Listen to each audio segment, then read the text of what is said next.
I think the return of Honda to Formula One is an exciting prospect, not just for McLaren, but for all of the fans. It's terrific when somebody new enters the sport, and we have a lot to look forward to. Well, obviously, start of 2015 and the introduction of Honda is a fantastic opportunity to address a number of things in the team. It's a huge amount of work. We'll continue the evolution of performance improvement from last year that we saw in 2014 and add Honda to the mix. It's a really exciting opportunity for us. I think many will associate Honda and McLaren with the success of the 1980s. Honda, of course, have been involved in Formula One since then, and we've had a very strong performance over many years. But at this point, we bring Honda's huge R&D know-how and racing ambition to join that of McLaren's as we push forward to the front of the grid.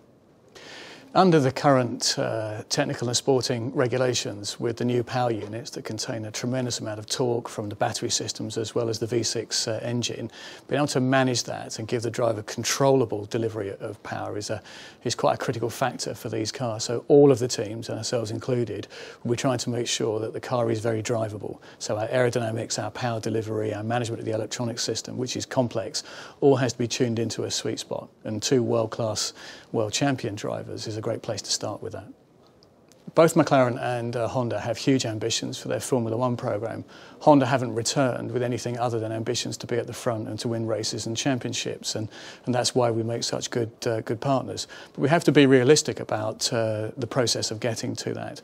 Honda have had half the amount of time to develop this engine that the other engine manufacturers have had, and we McLaren Racing are on a recovery of our on-track performance as well. So our first priority is to get this ambitious technical program stabilised and then to push on into the season and push for race wins. It's difficult to be very sure about how to answer the question of what are your predictions for 2015. There are a number of established competitors at the front of the grid who I expect will continue to be very strong starting in 2015. But we expect to be in that mix during the season, racing at the front.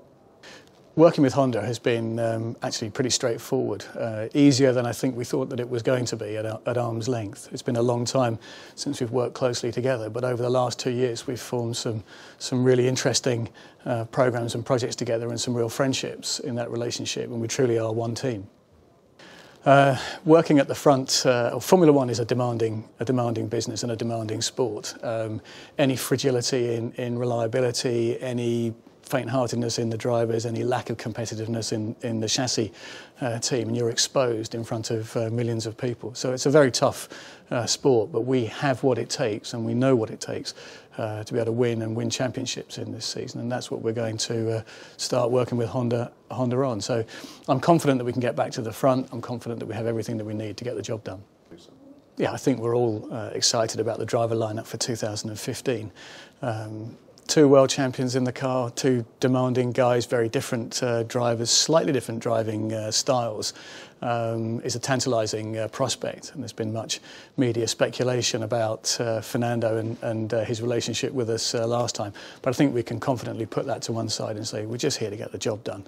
And I'm confident that with both those drivers, when we bring the car in, we'll know that we've left nothing on the circuit. They both push really hard.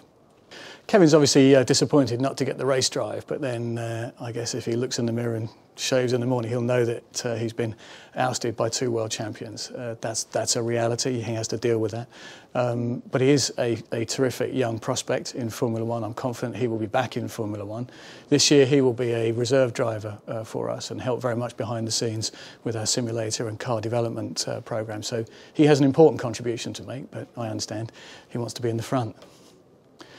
I think modest aims for the first test, which is just to shake down the technology, make sure that both drivers are comfortable in the car and that all the systems work properly.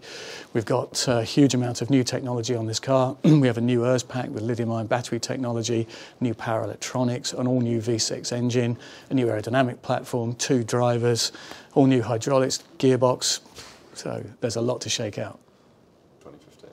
I think to all the partners, whether they're technology partners or just part of the McLaren family, is thank you for your continued support. We understand that this is a sport that is about winning, and that's our joint aim, and together I'm confident we can do that.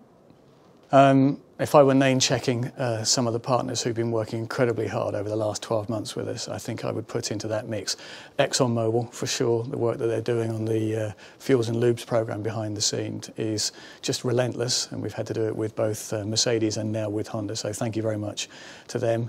SAP pushing hard with our business software and trying to move us on in the world of analytics is an important part of what I hope will be a very ambitious program in 2015. And many others beside Honda, of course, working tirelessly in Japan. Okay. In terms of 2015, then our ambitions are that we continue the momentum on chassis development that we showed during 2014. We've still got some way to go to get ourselves back to the front of the grid there. And certainly we need to stabilise the very complex technology that we've developed with Honda in the first half of the season. I think once we've got the platform there running and reliable, we can then look to see where we're at relative to the rest of the grid and start to really accelerate at that point.